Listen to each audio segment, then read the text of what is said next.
al-Cha'irin. Dalalat al-Cha'irin. Okay? Now, Dalalat al-Cha'irin actually means instructions to the perplexed. Moreh Nevukhim, which was Ibn Tibbon's translation, is more poetic. And in fact, in Arabic, it's Dalala al-Cha'irin. Difference between Dalalat and Dalala is not very great. But there is a difference here because Rambam would not call his book Moreh Nevukhim because Al-Razali, who came after the Rambam, wrote a book called Dalalat al-Cha'irin, referring to God. So in case you make a mistake, but by the time Shmuel ibn Tibbon, he didn't submit the whole manuscript to the Rambam. He asked him questions, he got answers. Rambam never saw the entire translation. So he let this pass. And this is just for the aficionados of Arabic theology amongst us. But that's Moreh Nevukhim.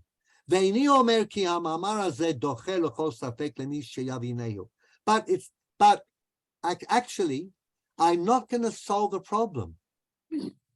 I'm going to tell you how to read the Torah. I'm going to define different types of words. I'm going to explain some of the parables, but don't think you'll understand everything. I'm going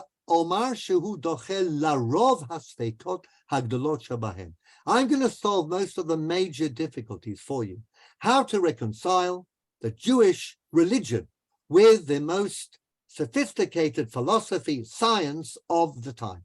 I'm going to do that for you, but in broad terms. Don't try, don't expect from me or hope. Azkir inyan min ha'inyanim she'ashlimehu or kishe'atchil levair inyan mashal min ha'mashalim. I'm not going to be able to cover everything, neither words nor parables. She'ashlim kol ma she'nemar b'mashal hahu ze efshar. Beginning of line 20. That's impossible. First of all, lamaskil lasoto b'leshono lemi she'medaber imo panim b'panim. Even if I was to speak to you face to face, could we exhaust every single aspect of an issue? Certainly, it could not be done. Kol sheken shechabreu b'sefer shelo yashuv matara l'chol sachal yakshov shu chakam yorech itzei sichluto negdo. How much more in a book? I cannot put everything in. And you know what? Fools are going to pick up on my book and shoot arrows at me. Why? Because they don't understand. So I'm putting myself in danger. So therefore, you, the reader, be careful and give me the benefit of the doubt. Uchvar be'arnu b'chibureinu atalmudiyim klalim mizeh ha'inyan ve'ha'irunu al inyanim rabim. Now, the Gemara already tells us not to share these secret things.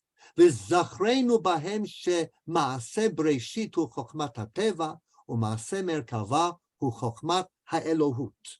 We have got two works that were never written down. One is called the work of creation. One is called the work of God. Okay, that is the Ma'aseh Merkava, the chariot, in Yechezkel chapter 1. And these were transmitted. Well, we do have Bereshit bara Elohim, and we do have Yechezkel chapter Aleph, but the true meaning was never written down. And moreover, Ubiarnu Amram, the Mishnah and the Gemara say, V'lo b'merkava b'yachid elam kenei chacham u'mevin mida'ato. We do not teach the Maaseh Merkava. The vision of Ezekiel is not taught even to one person, unless he is a wise person and understands by himself. And even then, you'll only help him with Rashi Prakim, the chapter headings. This is Rambam Perush LaMishnayot. Im ken lo tavakeshu imeni hine heina zulat Rashi Prakim. So only expect chapter headings. V'afilu harashim ahem einam b'mamar hazeh misudarim. And don't think I'm going to give you the chapter headings in an organized way. Lo ze achar ze, aval mufuzarim u'meuravim b'inyanim acherim mama shenevakesh leva'aro. But they'll be all over the place, and you will, Yael, have to do what? Connect the The dots, the points. You'll have to connect the dots by yourself. כי כוונתי שיהיו האמיתיות משקפות ממנו ואחר ייעלמו עד שלא תחלק על הכוונה האלוהית אשר ראוי לחלוק עליה, אשר שמה האמיתיות המיוחדות בהשגתו נעלמות מהמון העם. So I'm going to have to do it in such a way that you will from time to time receive a flash of inspiration which will then disappear. Just like Maaseh Merkava and Maaseh Bereshit according to the Talmud. Amar Sod Hashem li'reav. The secret of the Lord is to those who fear him. V'da, ki hainam ativiyim gamken, en ra'ui legalotam. Belamed ktsat hatchalotehem k'fi ma shehem bebeur. The work of nature, the work of creation is similar in that it is only to be revealed in chapter headings. וכבר ידעת אומרם ז"ל ולא במעשה בראשית בשניים. ואילו באר שום אדם עניינים ההם כולם בספר, יהיו כאילו דרש של אלפים מבני אדם. If I write a book, thousands will read it. So how can I square myself with halacha? I'm an anti-halachist. ולזה הביאו עניינים ההם גם כן בספרי הנבואה במשלים, ודיברו בהם החכמים ז"ל בחידות ומשלים, להימשך אחר דרך ספרי הקודש בעבור שהם עניינים ביניהם ובין החוכמה האלוהית קרבה גדולה, והם גם כן סודות מסודות החוכמה האלוהית.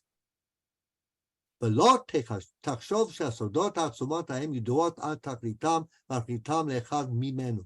They can never be known fully to anyone. And I'm certainly not going to make it easy for you. לא כן, אבל פעם יוצץ לנו האמת עד שנחשבנו יום. Now he uses an example that has both, it's interesting. You can see Plato's cave here. You think it's day. ואחר כך יעלימוהו הטבעים והמנהגים עד שנשוב בליל חושך. You get an inspirational idea. Suddenly there's a flash. Often people wake up in the morning after a night's sleep and you have this great idea, or Archimedes, a eureka moment. But then all goes back to darkness. Because we live in a physical world, and we are subject to convention and habit, and we can't tear ourselves away from our work and our families and what we need to do, and eating and drinking, and then what other people will think of us if we do odd things with our time. עד שנשוב בליל חושך קרוב למה שהיינו תחילה. ונהיה כמי שיברק עליו הברק פעם אחר פעם, והוא בליל חזק החושך. We can occasionally get insights. The night lights up, but only occasionally.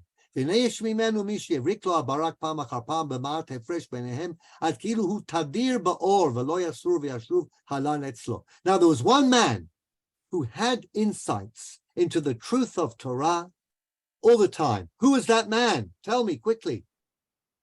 Who is that man? Moshe Rabbeinu. Moshe Rabbeinu. Debbie was first. Moses, Moshe Rabbeinu. Of course. He was always in the light, even though he lived in a world that was actually dark to everyone else. V'zoti madregat gadol haneviyim asher nemar lo v'ata po amod imadi. So God says to Moshe, you will stand with me. This is the philosophical meaning of the pasuk. Not that Moshe stands in front of God who's standing. Moshe is in a world that's illuminated by understanding and knowledge that combines philosophy and faith. V'nema bo ki karam or panav. What does it mean that Moshe's skin of the face shone? It's not Michelangelo and his Moses with some sort of horn-like affairs, is it? There was a ray of light that radiated from him because he was in light. Now, many prophets do have these illuminations, but a lot of time in between. Remember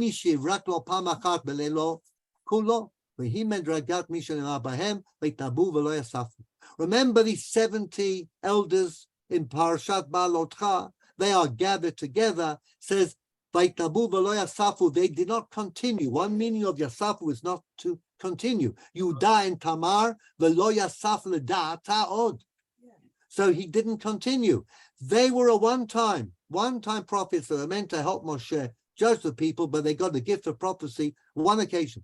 ומהם אישיות בין בריקה לבריקה הפרשים רבים או מעטים.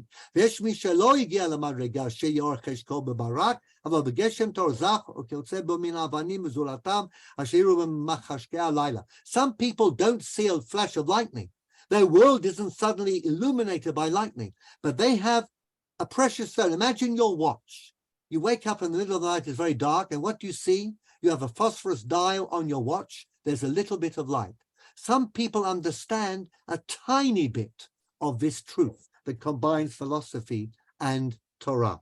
Afilu ha'or katan is also yatzitz ve'ye'alem kilu hu lahat acher v'mitapechet. What's that twirling sword that we read about when Adam was driven out of Gan Eden? Rambam says it's clear. He has a little inspiration.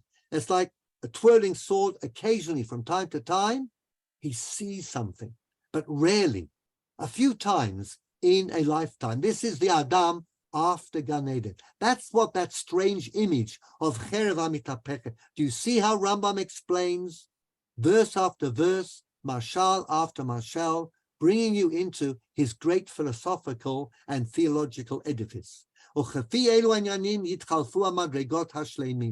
And those who are shalem, like this group, okay, the ones who strive for perfection, they vary in their ability to get an insight, even a little understanding. There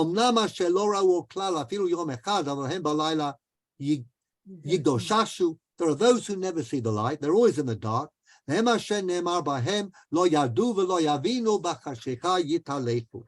those who are always in the dark, in Tehillim, not in the dark physically, but their understanding of the combination of knowledge, true knowledge, knowledge that comes from experience, knowledge that comes from rationality, apodictic proof, and Torah, they never get it. And however strong it may be to the wise, it never gets to the masses. That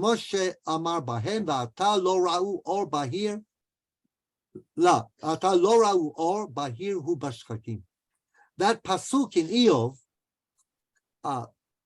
pshat is that they never saw the light until the heavens became clear, like after a storm. Rambam says, now they never see the light because the bahir, the or bahir, is only bashchakim for those who are on a high standard, where mi bashacha. So we're talking about an amphibolous word. Vehem hamonam, en mavol zichram, heina bazeh hamamar. We don't bother with them in this word. So clearly there are no hamonim here. If you want to speak, Jean, speak now. The quotations that he brings, I cannot see it again. When he said Va'ata Amod Imadi. No, because after the event of the Egel, no, it's contrary that what he means that it is all that Moshe had always. Okay, no, you Amod Imadi, not generally. The other pasuk is Kikaran or Panav. It was at a special moment when he came back. The Rambam says it is not, no, it says Ata, just a second, Jean, correct, or is it Jonah? En français, c'est Jean. Jean, formidable, okay, Jean. Apo Amod Imadi, the Rambam understands as being from that time on, Moshe is standing in God's presence all the time. And you might like to be reminded, just a second, Jean, that the Gemara learns from that po amod imadi, atem shavu lachem la'aholechem. Bnei Israel go back to living with their wives, to living a material, corporeal life, a carnal life. Is Moshe allowed to go back to his wife Zipporah? According to the rabbinic tradition, no. And that's why Batadaber Miriam b'Moshe, ha'ach rak b'Moshe, we live with our wives. So there is a rabbinic tradition that Va'ata po amod imadi is you are different and you stay here all the time. Ki karan or panav, we know, always was there. The only time you didn't see it was because he put on a masveh. But when he removed the masveh, karan or panav, So it is all time. The Rambam is quite right. As far as the Rambam is concerned, the Rambam is quite right. And Okay. Lo Yasahu, there is another explanation that it was also, it did not stop. Correct.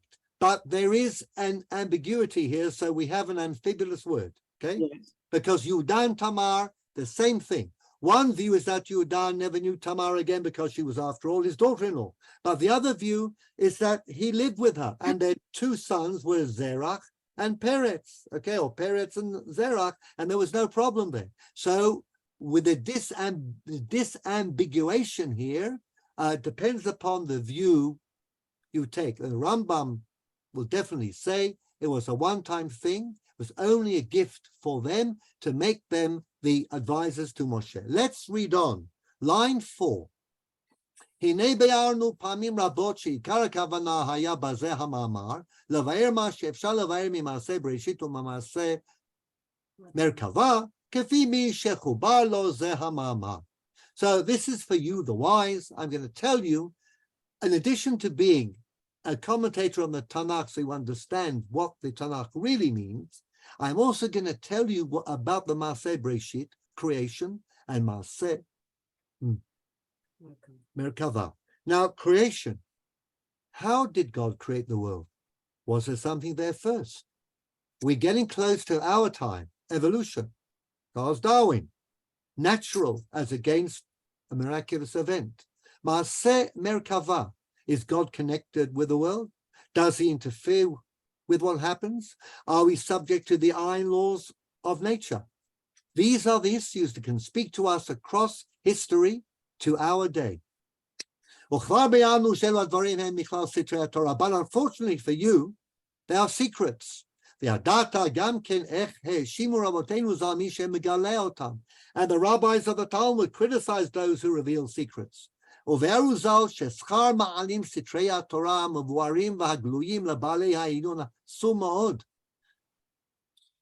Don't reveal. אמרו בסוף פסחים על מה שכתוב כי ליושבים לפני השם יהיה סחרה לאכול לשובע ולמחסה עתיק. Now Yeshayahu is talking about various nations. Here he's talking about Sidon. He says that Sidon is very rich, but you know what? All that rich stuff will go to the Jewish people. They'll have a good meal. They'll be satisfied, and they'll have fine clothes. Ula machaseh atik is a great, a Versace or what have you. Amru, the Gemara says, la machaseh dvarim shegilan atik yomaya. Who is the atik yomaya? It's God, the old one, the ancient one. Or my nihu sitrei Torah, so that the reward of those who hide is very great. V'haven shiur mashe hayishiru elav in yesh bilvavacha tuvuna. V'hinei be'aru omek ma'aseh merkava ve'erto rachok midiot ha'amon. התבהר שאפילו מה שיבין ממנו מי שחננו השם בתבונה, אסרה התורה ללמדו, אלא פנים ופנים למי שיש לו המידות הנזכרות. So God says through the Gemara, this is a secret, conceal it. The very, very, very few who are deserving of understanding, you can only give them hints. They have to work it out by themselves, and they have to be picked and chosen, and they have to be ethical. Baalei midot. Ve'en mosrim lo mimenu el rashi prakim levad. Connect the dots. V'zot hi hasiba behefsek idiato min ha'uma legamre. And that's why hardly any Jews today, Rambam is speaking in the 12th century, know the truth of Maaseh Breshit or Maaseh Merkava. Ad shol nimtza mimenu davar katon o gadol. V'ra'ui haya lehasot bo kach. And that's how it should be. Ki lo ne'edar mekabel mipi mekabel v'lo chubar b'sefer klal. Everything was an oral tradition, no books. Achar shu ken, ech yesh li atach bula laharich al ma she'efshar shenoda li. How can I write a book? How can the Rambam write the Moreh Nevukhim? It's against halakha. V'itpaer elai b'lo safek b'ma shehavinotiv mizeh. I'm going to give you what I understand, okay? But I'm a priori or prima facie a sinner. But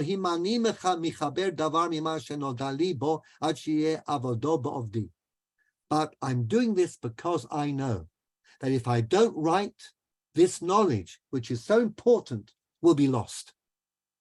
And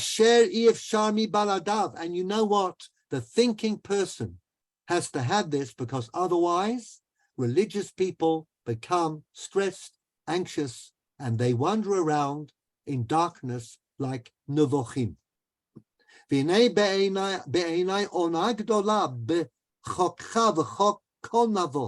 It would be a great injustice to every person who is deserving of more understanding if I did not write this book. I will be sinning against truth because it would be lost. Or like somebody who has an estate and refuses to pass on the estate to his inheritors. Ethically speaking, it will be wrong. Even though Chazal say, don't do it.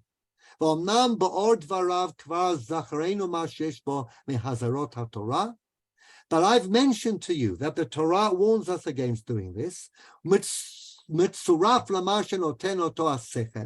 וחובר אל היותי גם כן בעל סברה במה שנודע לי ממנו, ולא בעתני בו נבואה אלוהית להודיעני שכן נתכוון בעניין, לא קיבלתי מה שאמינהו בו ממלמד, אבל הריני הכתוב בספרי הנבואה ודברי החכמים, ומה שאצלי מן ההקדמות עיוניות, שהעניין כן בלי ספק.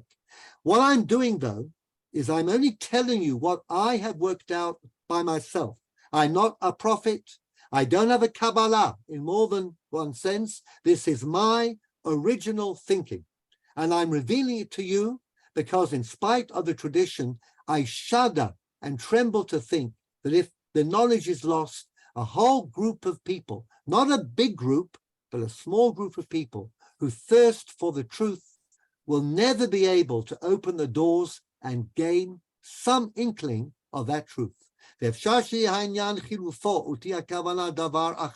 may be completely wrong, says the Rambam. I'm warning you, I may be wrong.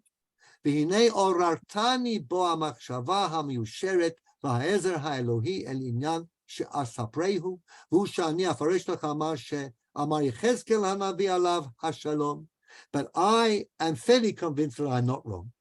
And I will explain to you the Maaseh Merkava as I understand it. על דרך שיחשוב כל שישמע פירושי, שאני לא אמרתי דבר נוסף על מה שיראה עליו הכתוב. And when you read what I write, you'll see that I haven't added anything to what's written. I've just interpreted the words, but in such a way that we get to the truth. אבל כאילו אני מתרגם מילות מלשון אל לשון, או מבאר בקצרה עניין דברים גלויים, וכשנסתכל בו מי שחובר לו זה המאמר והתבונן בפרקיו כולם בהשגחה שלמה. Read my book very carefully.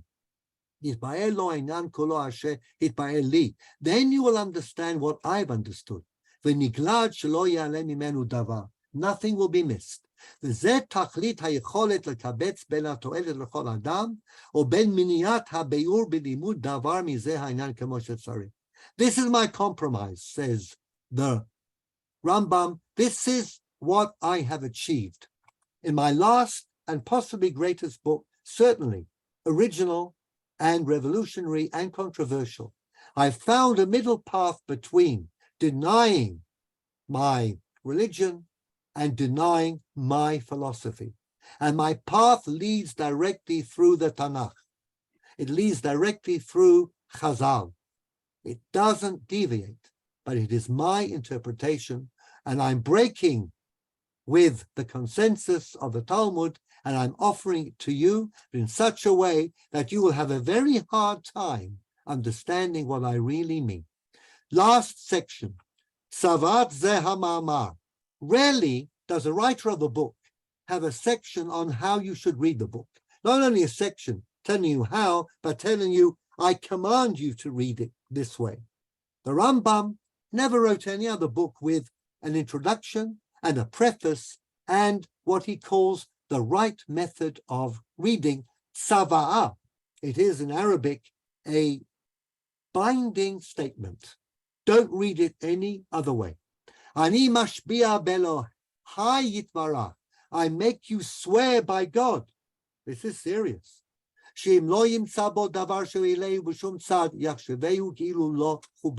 If you cannot find something helpful to you in this book, forget it. It was never written. If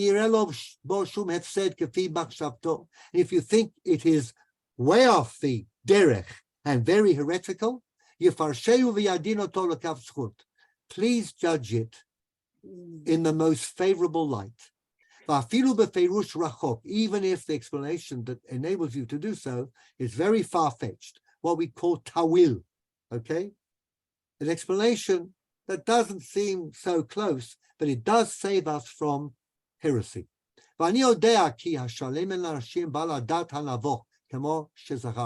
This book is written for somebody who is a genuine seeker after the truth. And for whom was the book written? Does anybody know? Because the Rambam says so. He wrote this book for his Talmud. Anybody give us the name? Anybody? Yehuda ben, there are two names similar. It's not Yehuda ben Aknin, but Yehuda ben Shimon, I think. Very good. Rabbi Yosef ben Yehuda ibn Shimon. It's a Rabbi Yosef.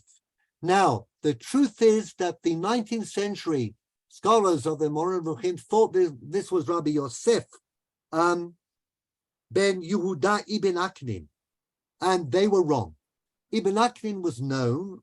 He wrote a lot of Arabic. He wrote a lot of works in Arabic on philosophy.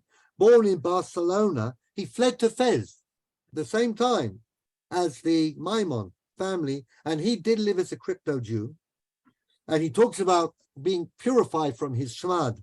At the end of his Perush on Shir HaShirim, as philosopher, doctor, poet, wrote commentaries on the Bible and the Talmud. He knew Rambam in Fez, and he wrote a nice poem in his honor when Rambam left the city to escape shmad, not to have to live like a Muslim. Now, the truth is that this Moreh Nevukhim was written for Rabbi Yosef ben Yehuda ibn Shimon, born in 1160, died in 1226. He was born in Ceuta, which is the tip of North Africa and Spain, okay? And he left North Africa because of the Almohades, as we said last week, and he arrived in Fostat and became the Rambam's best student, okay? He was Rambam's best student, but actually, he was a Talmid Chacham, he was a Musmach, he was a doctor, but he learned logic, mathematics, and astronomy from the Rambam. Eventually, he went east, he settled in Khaleb, Syria. Aleppo. He became a rich merchant, he was a poet, he was a Rosh Yeshiva, Rosh HaEsder in Khaleb, but he continued to write to the Rambam. The Rambam wrote the chapters of the Moreh Nevukhim to him. Now, what does Rambam say about Yehuda, Yosef ben Yehuda ibn Shimon? Rav erkecha be'enai mipnei rov shekei datcha belimudim. I admire your diligence and your passion for learning, for the intellectual subjects. And you know what impressed me most? Not only your literary ability, but your ability to absorb mathematics and astronomy. And therefore, I was delighted that you became my student, and I realized that you had a very quick ability to understand, especially mathematical issues, and therefore, I have become your mentor. Now, Yosef ben Yehuda ibn Shimon, we have one poem of his, okay? And this is what he wrote in praise of the Rambam. Nasi ha'el shlacho el lemofet, v'chol ro'av ma'od alav temehim. Okay? Everybody's astonished by the Rambam's greatness. V'chachmei hazman et mo'atso atav. And the leading minds of the time come to consult with him. Mivinim pochadim kulam v'rehim. They tremble before his gigantic intellect. Sifeihem betachtit yarutzun, u'Moshe ya'aleh el ha'elohim. And you think Jonah, Jan, he means Moshe, goes up to God? Of course not. Moshe's mind was there all the time with God. And he cast a giant shadow over all the intellectuals in his period, Jewish and non-Jewish alike. Eventually, Rabbi Yosef ben Yehuda ibn Shimon went to Baghdad. He became a Rosh Yeshiva and defended Rambam at the beginning of the Maimonidean controversy, especially against the attacks of the Gaon, Shmuel ben Eli, and the rest is your homework if you're really interested. But let's read the last section. The last 5 minutes, I will in fact give you a précis of what the Rambam says in this further instructions to how to read his book. After having gone over things that we have read, he goes back to the issue of the Maaseh Merkava and the Maaseh Bereshit. He admits and he says, look, I had a very difficult juggling job here between revealing the truth as I see it and concealing the truth, because it's not for everyone by any means. But why did I do it? And now he says two very interesting things.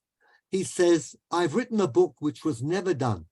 There's no book explaining Maaseh Merkava. There's no rabbinic book explaining Maaseh Bereshit. Not in the way I am going to do it. And why did I do it? Not only did I fear for the loss of the knowledge. By the way, the Rambam saw himself as the great maintainer of knowledge. Halachically speaking, Mishneh Torah, written in Hebrew, not in Arabic, Rambam saw himself as the last chance to make sense of Torah Shebal Peh, to create a unified structure, beautiful in its linguistic elegance and compelling in its intellectual prowess. This is the last opportunity, because Bavel is gone, Yeshivot have gone.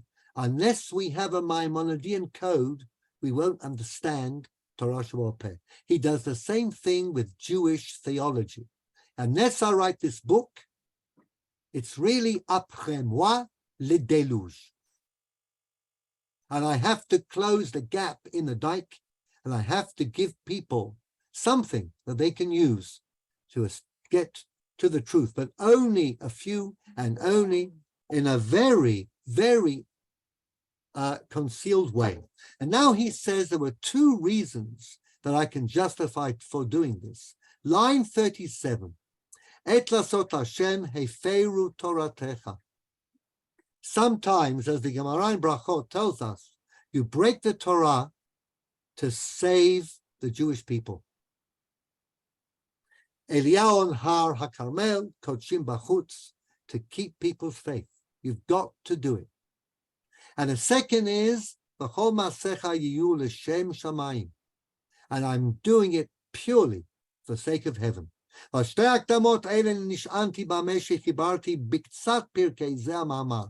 little bit of truth that I've concealed in this book, this is a justification. סוף דבר אני האיש אשר כשיציקו העניין ויצר לו הדרך, לא ימצא תקבולה ללמד האמת שבא עליו מופת, אלא שיעוט לאחד מעולה ולא יעוט לעשרת אלפים שכרים. Famous line. And you know what? I'd rather make one wise person happy than 1,000 fools angry. And of course, that happened in the Maimonidean controversy. אני בוחר לאומרו ולעצמו. I choose to say and to support. You know what? This is the last book he wrote, 1191. He passed away in 1204. He didn't write it at the beginning of his career. He knew what would happen. Okay? So he left it. This is his swan song. But he must write the book because he has to save that knowledge. I will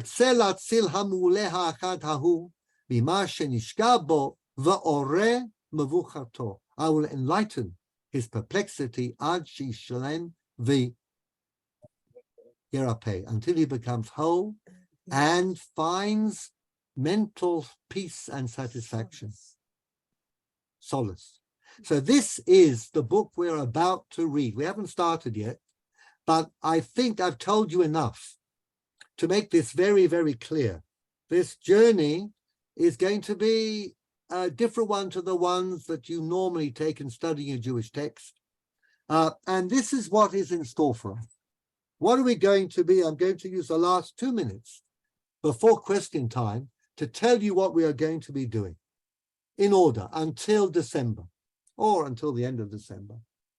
Religious language, how to read the Bible, the Torah, purely in an intellectual way, but in a Torah true way.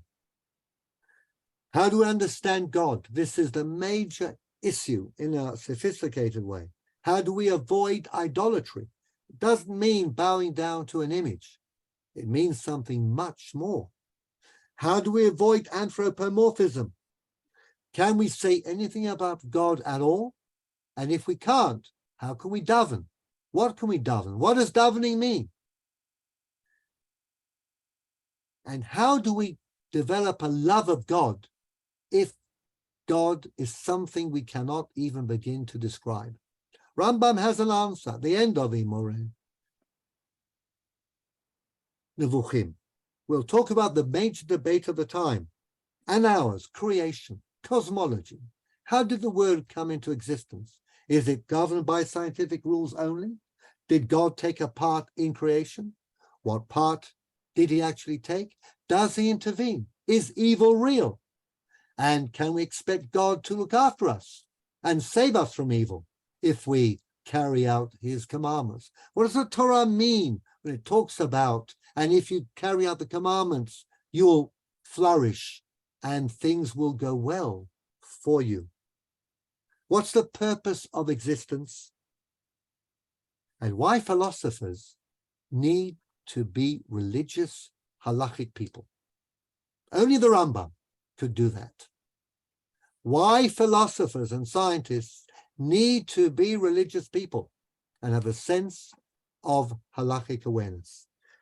We'll talk about the different readings of the guide. Remember, once you write a book and you say it's a big secret, everybody's going to say, what is the secret? And they will have ideas. Remember, the Rambam only speaks to you in Rashi Prakim. So, did he say everything? And if he didn't say everything, what did he hold back? And did he hold it back? And there are 4 different ways of reading the guide by the commentators of the time and those who came after him.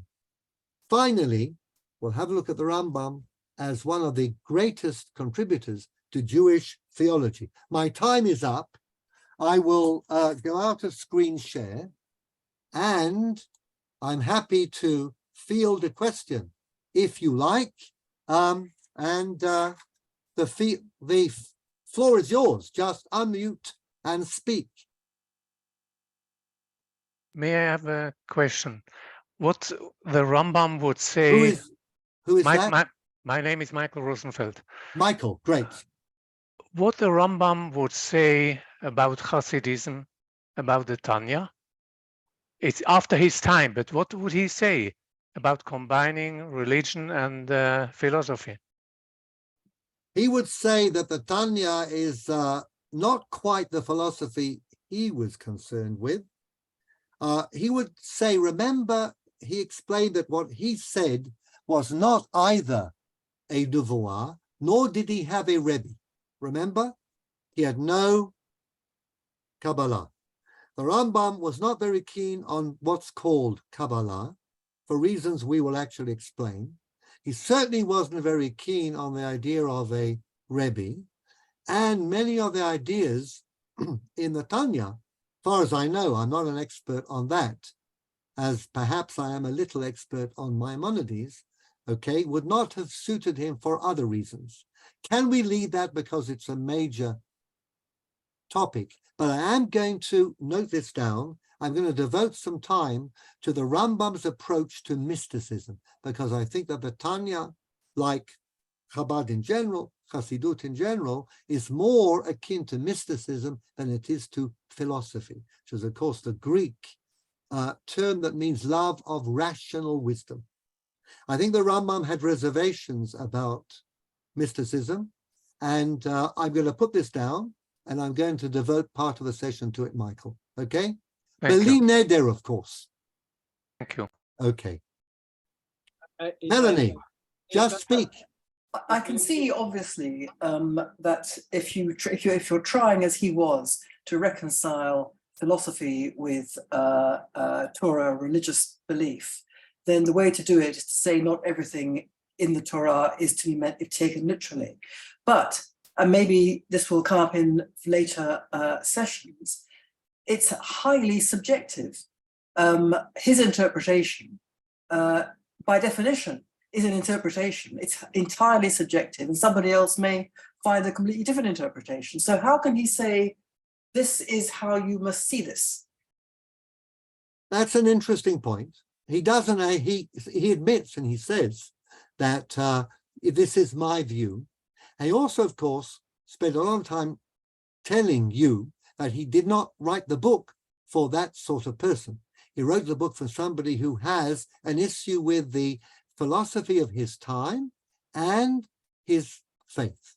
So if you don't feel the tension, then don't open the book. But it is a specific type of philosophy. And of course, one would have to say that the Rambam did believe genuinely in that philosophy. And he thinks that this is the emet of the